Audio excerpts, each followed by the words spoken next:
Merħba lil dawk kollha qed isegwuna, jiena Luke Gallion nilqakom għal poddata Marka Paġna. Marka Paġna huwa serja ta' poddati li fihom ħaniltaqgħu ma' numru ta' kittieba u fihom ħansiru nafuhom aħjar permezz tal-kotba li jħobbu jaqraw. Marka Paġna huwa mtella mill-Kunsill Nazzjonali tal-Ktieb u Malta Today.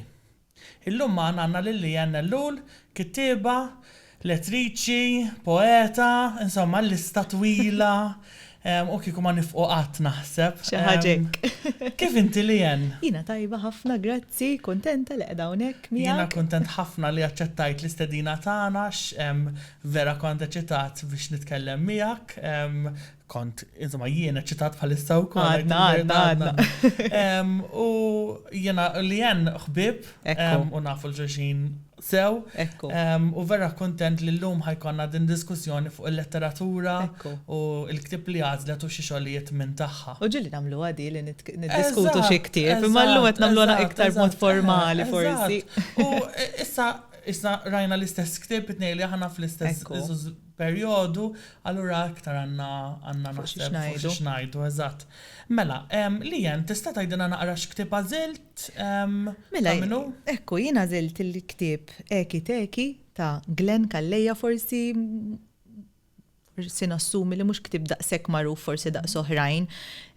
Huwa ktieb ta' poeżiji, ħareġ fl-2002, imma huwa ktieb illi influenzani ħafna għal raġunijiet differenti, sa forsi nidħlu fihom ukoll.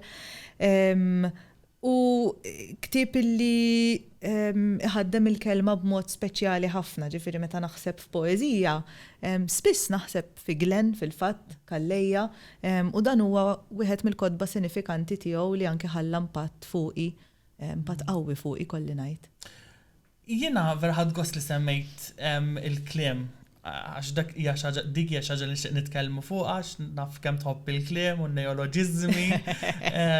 Allura dik xtaqt li forsi nitkellmu fuq aktar tard. Nixtieq titkellem aktar dwar l-influenza ta' dan il-ktieb fuq ix-xogħol tiegħek jew fuqek personali għax naħseb affettwak ukoll. Naf kemm tħobbu dal-ktieb, allura naf li huwa parti minnek kważi, estensjoni tiegħek kważi. Ħanejlek huwa tip ta' ktieb illi meta qrajt il-poeżiji li fih ngħid illa kemm xtaqt li ktibthom jien daw. Huma poeżiji illi fis-sempliċità u le tagħhom tant imissuni. U għalija din hija waħda mill-affarijiet speċjali li tagħmel il-poeżija li anke l-kliem illi nużawh ta' kuljum biex ninqdew f'sitwazzjonijiet differenti, il-poeżija tqiegħdu b'mod speċjali u jaffettwana tant f'mumenti differenti u poeżiji li qrajthom ma nafx forsi l-ewwel darba li qrajt dal-ktieb kien 10 snin ilu pereżempju xi ħaġek. U li rġajt qrajthom issa u li kultant nerġa' mmur naqrom u li xorta jħallu impatt fuqi imma kemm impatt differenti skont il-perjodu li nkun qiegħda fih. Huwa ktieb li inqisu speċjali ħafna l-ewwel nett anki minħabba il-minimaliżmu tiegħu, minħabba d-disin tiegħu. F'dan is-sens hux vera ġifieri dejjem ngħidu meta għandek ktieb f'idejk, għandek xi ħaġa speċjali minnha nfisha. Il-prodott innifsu huwa speċjali.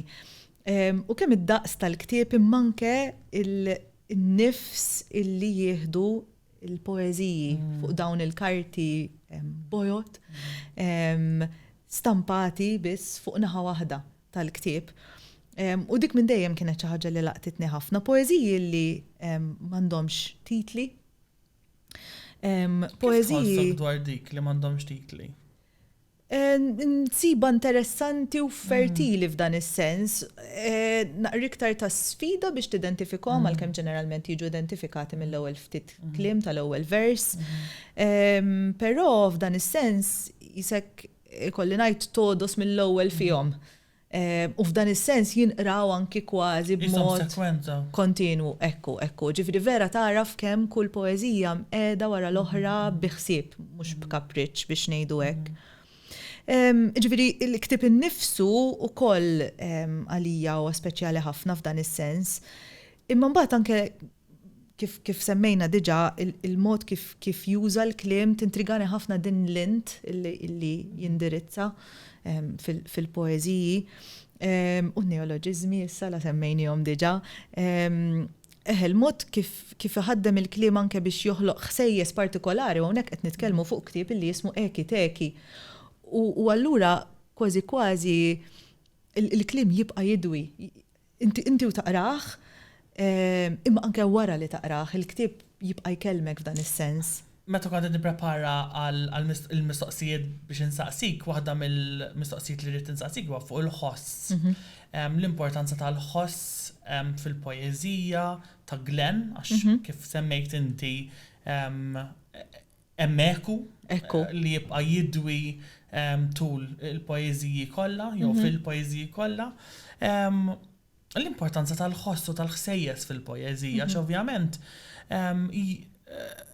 dejjem ninsew li l-poeżija hija jew xi ħaġa li ħadd taqra waħdek fis-silenzju u fis-skiet.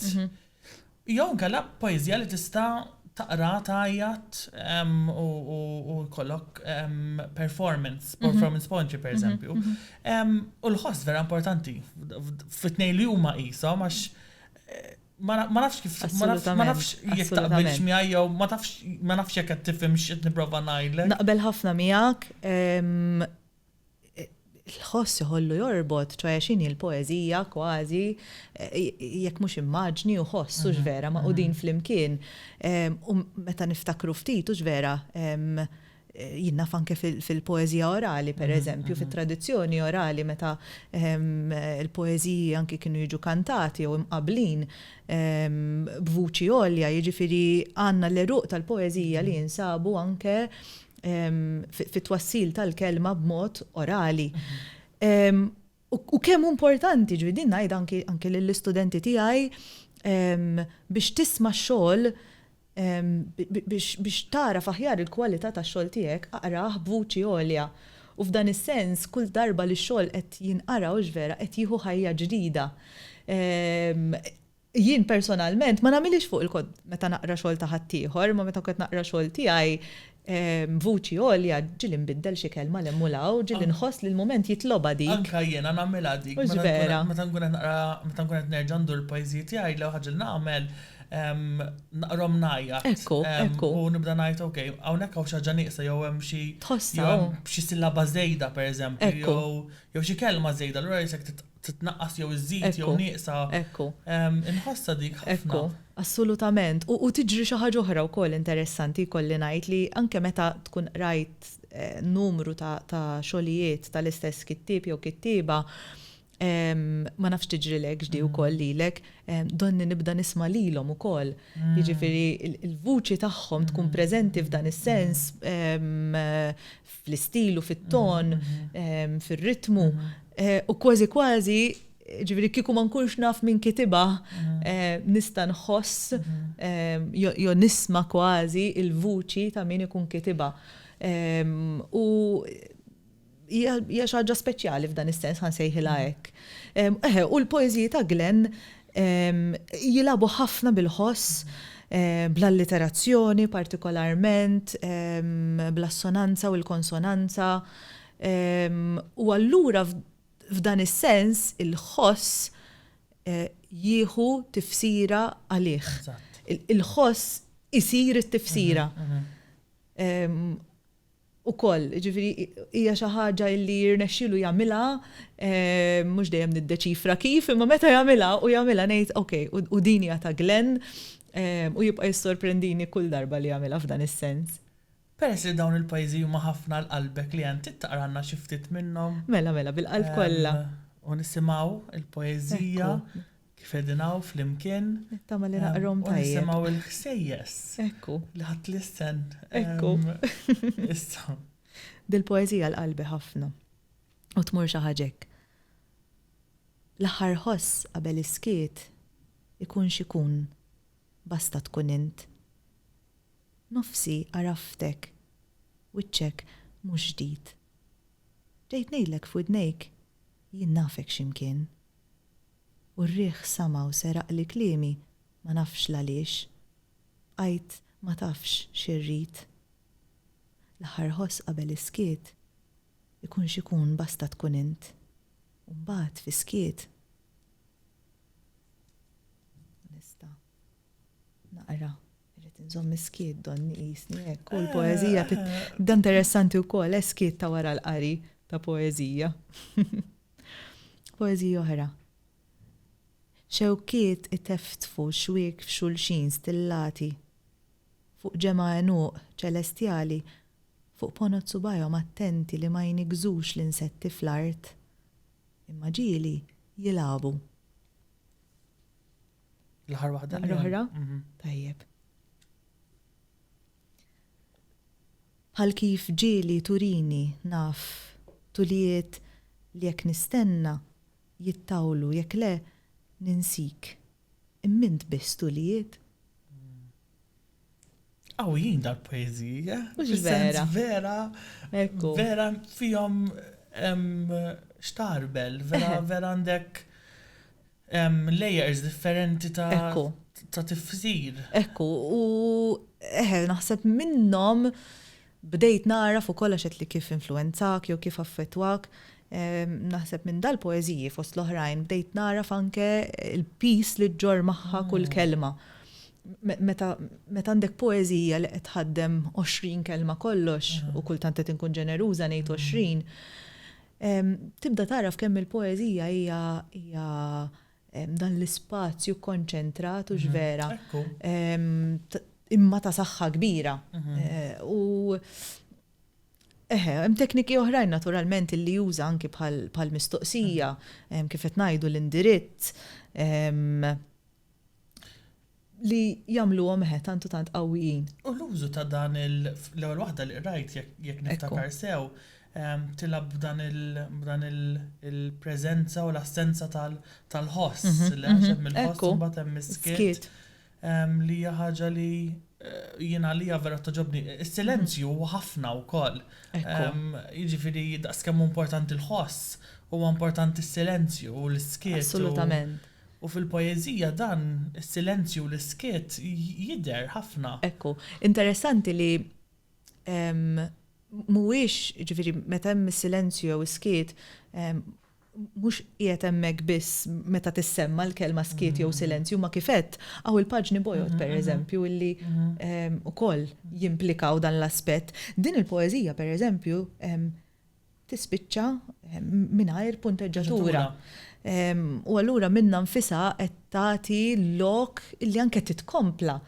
U hawnhekk nidħlu anke aħna bħala qarrejja u ġvera li għandna din ir-responsabbiltà anke meta qegħdin naqraw il-poeżija illi nġarbuha mill-ġdid u neħduha fuq dan titklixe fuq dan il-vjaġġ ikompli magħna f'dan is-sens u ġvera. U anke jekk tara mill-lenti differenti anke l-poeżija tkompli għal ġo oħra. Ekku, assolutament. Innuqqas ta' titli u innuqqas ta' punteġġatura li hemm isa jifadna qabel poeżija kontinwa. Ekku, jinixxu f'xulxin fil-fatt. Vera. Ekku. Lien, ħanqbad miegħek issa. Aqbad. L-użu tal-kelma. Sewwa. Jew l-użu tal-kliem, il-għażliet li nagħmlu bħala kittieba dwar il-kliem li nażlu. Il-lobby sintassi u neoloġizmi. Il-famużi. Tlet affarijiet li tħobb ħafna inti. Ekku. Għajd li naqra ftit, ir-relazzjoni tiegħek ma' dawn it-tlet aspetti. Jien naf ħafna dwar dawn u affarijiet li naw li jen nitkellmu fuqhom ta' spiss. Mela, aħna l-messaġġi tal-WhatsApp tagħna hekk ikunu poeżija. Hawnhekk hawn kemm inventarju kemm bjuda. Niftakar meta ħareġ, issa kelli kodba oħrajn li ħarġu qabel l-inventarju tal-Kamra l-Kaħla, ma meta ħareġ l-inventarju tal-Kamra l-Kaħla, niftakar kelli mument ta' paniku fejn qed ċamilt bidejja. Fejn verament ħassejtni nitarwen biex ngħidlek qudiem in-nies u nitarwen mhux biss għal dak li ktibt f'termini ta' kontenut, imma nittama anke għal mod kif esprimejtu, għax il-mod kif tesprimiehle jikxef parti mill-proċess tal-ħsieb anke tagħna u l-mod kif naħsbu nirraġunaw u nesponu lil nfusna. U għalija l-kelma hija importanti ħafna biex ngħidlek, hux vera. Hemingway jgħid you just sit at your desk and bleed meta tikteb. Għalija l-kidba mhijiex hemm momenti meta nitħaq ukoll, meta qed nikteb il-kodba ta' tfal, nibda nitħaq jien ukoll sewwa anki hemmhekk infittex li noħloq anzi hemmhekk hemm kważi hemmhekk u fil-poeżija ħafna lokal. U hemm l-aktar lob fis-sens ta' tidvera tkun konxju ta' setajt u b'mod li tajdu. B'mod li jiftijem. Ekku. Hemmhekk fejn is-sintassi forsi tliġġima ftit, hemmhekk fejn forsi nirristrinġi ftit lil innifsi. Kontrolla in-nifsek u l-għażliet tiegħek. Ekku biex tal-inqas hemm struttura ta' sentenza li kemm jista' jkun tinftiem, imma mbagħad nilgħab affarijiet oħra. Il-poeżija ġifieri għalija hija naħseb anki fil-fatt nikteb li ma ġeneru nikteb, ndur lura l-poeżija u għalija hija l-punt ta' riferimenti tiegħi u għal-mod kif naħseb u għal-mod kif nirraġuna u għal-mod kif nġarrab id-dinja ta' madwari.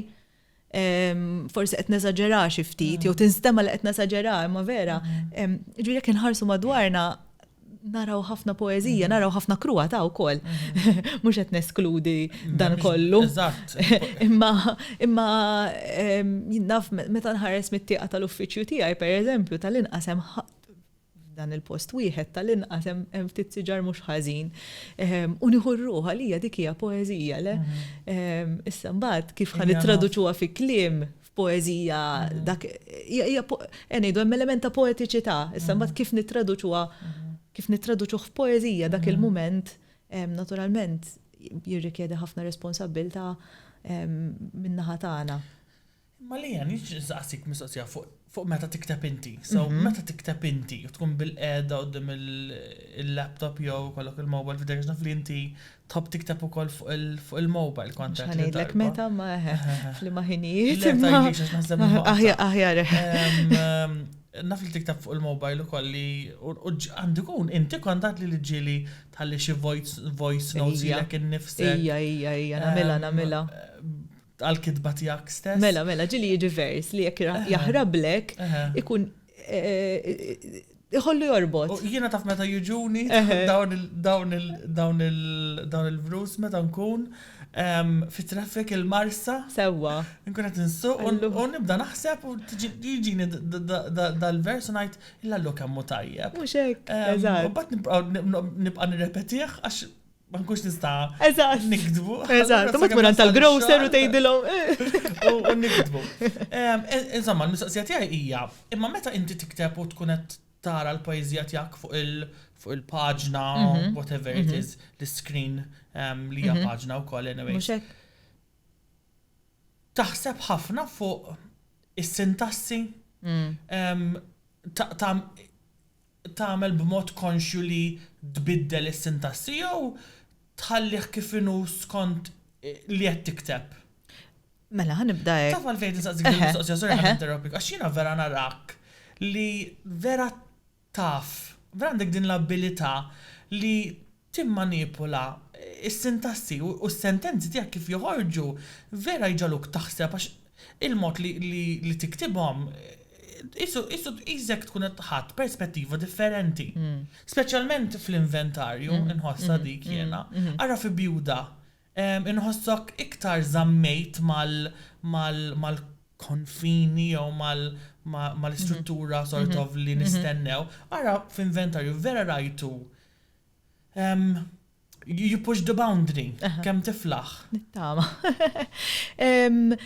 Ġifieri meta naf kif nikteb poeżija biex ngħidlek.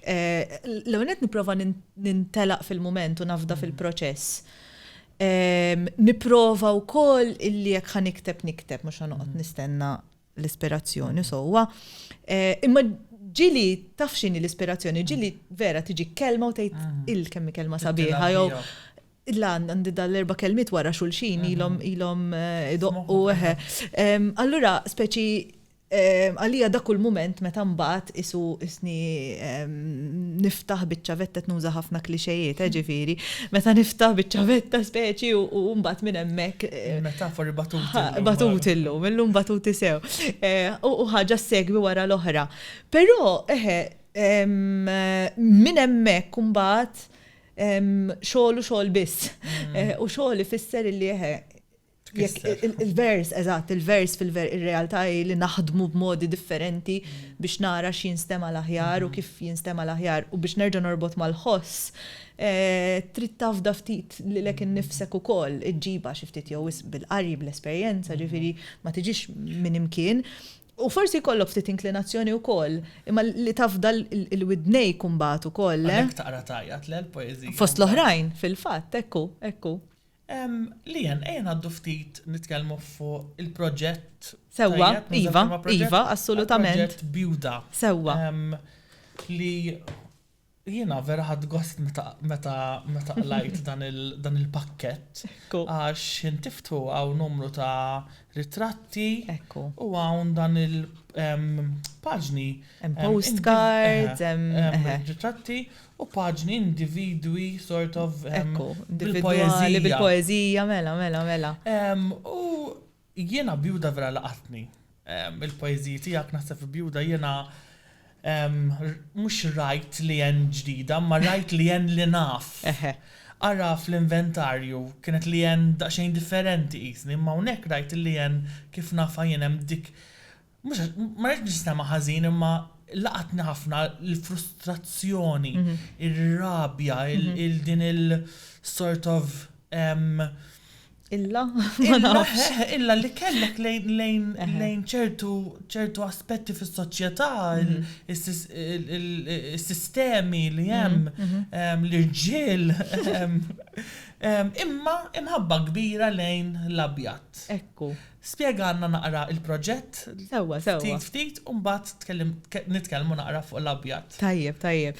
Tista' tifhem ukoll għaliex kiteki appuntu influenzani, naħseb inġbit teħelejn in-nuqqas ta' kulur f'dan is-sens. Bjuda nibet minn l-idea inizjali kienet il-fissazzjoni tiegħi li għandi bl-abjad u jienu ġola ilna ħbieb għal ħafna snin, konna ilna biex nagħmlu proġett flimkien u ġola daħlet naturalment bir-ritratti imbagħad daħal kienet sakka wkoll bil-mużika. U allura ippruvajna niddialogaw flimkien biex nesploraw dan il-kulur abjad mill-lat ta' ħoss, mill-lat ta' kidba u minnaħa ta' ritratti wkoll. U fil-fatt f'dan is-sens di semmejta qabel hekk ħarisna lejn il-poeżija bħala puntu l-għaqda tal-immaġnijiet u l-ħoss. U fil-fatt xi ħaġa li kienet importanti ħafna lija f'dan il-proġett illi hi anki li nirrikonoxxi min kiteb qabli l-abjad, jiġifieri l-abjad ma ħlomtux jiena li se nikteb fuq u sewwa. Waħda l-Dorin Mikalli. Ekku, per eżempju, ekku. Il-poezija nibqa' niftakar naħseb għax tant fuq l-irġiel u l-missier. B'saħħitha li niftakar wara li kont rajt inti għax kont ġejt il-launch. Niftakrek l-udjenza. Wara mort id-dar u rġajt rajta il-poezija u l-għada niftakar rġajt rajta x'tant kienet poezija b'saħħitha u kif uża l-kliem u l-istruttura vera. Niftakrek tgħidli. Insomma, il-poezija nħobbuha wisq. Ekku, fil-fatt kultant ninġarru minna naħseb f'dan is-sens. Kien proġett li għal darb'oħra indbaħt kemm kont vulnerabbli fih. Vulnerabbli fis-sens li kif qed inti berraħt biċċa oħra minni. Kien proġett interessanti għax ma ħdimx waħdi wkoll, jiġifieri kienet katina biex ngħidu hekk, jiġifieri ġola ħarset lejn il-poeżiji tiegħi, jien rġajt ħares lejn il-poeżiji ta' ġola, sadattant konna qegħdin nisimgħu il-mużika. Jiġifieri f'dan is-sens kif tgħid Helen Sixux vera ktibt li l-nifsi. Ġifieri fil-waqt li nħoss li verament ktibt li l-nifsi, anke għax ma nafx nikteb mod ieħor, imma fl-istess waqt ukoll iddakkart minn elementi esterni għal dak li għaddejt minnu jiena u naħseb li dik importanti wkoll. Naħseb illi huwa qatt ta' maturità biex ngħidu hekk jew nittama ġifieri. Tikber bħala artist. Li tħares ftit il-barra minnek ukoll, ġifieri maħniex bir blaqih. Nittama li jibqa' jkolli fuq xiex nikteb mill-esperjenzi personali tiegħi, imma l-esperjenzi ta' ħaddieħor sa ċertu punt sakemm qed inġarbuhom aħna jsiru tagħna wkoll f'da sens. Jiġifieri inti kien hemm pereżempju kienet kiteb il-mużika u smajtuha u ktibt poeżija mhux għal dik il-mużika ma ispirata minn dik is-silta pereżempju? Fil-verità il-punt ta' tluq net kienu l-poeżiji. Però ma kontx ktibt kollox u ħallejt spazji għaliex imbagħad minn hemmhekk ġola bdiet tieħu ritratti kif qed ngħid. U jiena ħallejt dawk ir-ritratti kelmuni f'dan is-sens. Sa dan it-tant kienet kien il-fil ħanuża il-kelma tal-poeżiji u beda jesplora il-ħsejjes eżatt li ħoloq. U allura f'dan is-sens inħoloq dialogu wkoll bejn dawn l-aspetti. Poeżiji li varjaw biex ngħidu hekk ġiem poeżiji, jinnaf pereżempju min baqa' jsemmi l-litanija tal-abjad li fil-fatt pjuttost hija tad-daħ biex ngħid hekk u qed tgħaddi ċertu żmien ċerti elementi. Ġifieri minkejja t-toqol ta' ċerti poeżiji imbagħad hemm mumenti li huma naqra iktar ħfief. U dak kollu sar fil-kuntest irridu ngħidu anke tal-Aġenzija Żgħażagħ għax dan il-proġett kien appoġġjat mill-Aġenzija Żgħażagħ u fil-fatt rajna iż-żożija wkoll kienet fil-qofol ta' dan kollu u minn hemmhekk fil-fatt esplorajna kemm it-tfulija u kemm ix-xjuħija. Ġifieri rajna wkoll ftit x'ifisser l-abjad matul il-ħajja tagħna. U l-abjad ifisser ħafna matul il-ħajja tagħna mit-twelid u ġvera sal-mewt, sa-żwieġ, sa-praċett, anke dawn il-mumenti kruċjali f'ħajjitna li huma markati bl-abjad ikolli ngħid. Xi jfisser għalik l-abjad imma? Mistoqsija kera, l-aħħar mistoqsija. Kera xejn, sabiħa ħafna. Kera fis-sens ta' xtqila naħseb. Le. Diffiċli ngħid. Jew għalfejn huwa importanti l-abjad għalik għax inti vera tħobbu l-abjad. Ija. Ossessjonata fuq l-abjad. Naħseb ma nafx kemm il-misandi bajda. Mod tajjeb jiġifieri mhux ngħidlek. Le, fimtek. L-abjad u l-abjad u l-iswed ukoll f'dan is-sens u l-kuntrast kollu li joħolqu. Naħseb għalija kif tfisser il-kelma wkoll fil-fatt kemm il-kelma nnifisha u kemm l-abjad huwa possibilità. U għalija ħafna affarijiet anke fil-ħajja nnifisha huma possibilità. U dik il-possibilità li teċitani, tqanqalni, tini xi ħaġa għal xiex nikteb, għal xiex nesplora. U l-abjad huwa din il-possibilità jista' jkun kollox, jista' ma jkun xejn fil-verità. U allura hemm dan is-sens ta' skoperta li jigwidani. U naħseb ċertu immaġini jew ċertu simboli jibqgħu miegħek le fis-sens jiena meta nikteb xi kultant nibda ngħid kemm jiena sort of naqra repetittiv għax inħobb nirrikorri ħafna l-baħar jew għall-ilma. Ma nafx nikteb minn l-baħar jew l-ilma, x'tant huwa parti kbira minn ħajti li jisu I can't let it go meta nikteb. U nassumi l-abjad huwa xi ħaġa hekk. Dejjem jgħid fl-isfond forsi f'dan is-sens, ġifieri. U dejjem taraħ le. Ekku, u qed nitlaq minnu vera fuq il-karti u fuq screen fil-verità. Ħafna drabi nitlaq minnu biex ngħid hekk għaliex le. Lian, grazzi ħafna tal-li ġejt illum jiena vera kuntent li kena din id-diskussjoni. Grazzi lilkom. Ħassni isna din meta mmorru nieklu jew mmorru kafe. Ħassra ma kenniex plattaġin ta' ħanajdlek. Lekku konna nagħmlu mandra. Grazzi tal-li kont magħna. Infakkarkom li marka paġna jixxandar kull nhar ta' tlieta fis-sitta fuq YouTube tal-Kunsill Nazzjonali tal-Ktieb u Malta Today u bħala audio sibuh fuq Spotify u Apple Podcasts. Infakkarkom ukoll fil-Festival Nazzjonali tal-Ktieb li ħajsir bejn 23 u 27 ta' Novembru fl-MFCC. Grazzi u narawkom il-ġimgħa d-dieħla.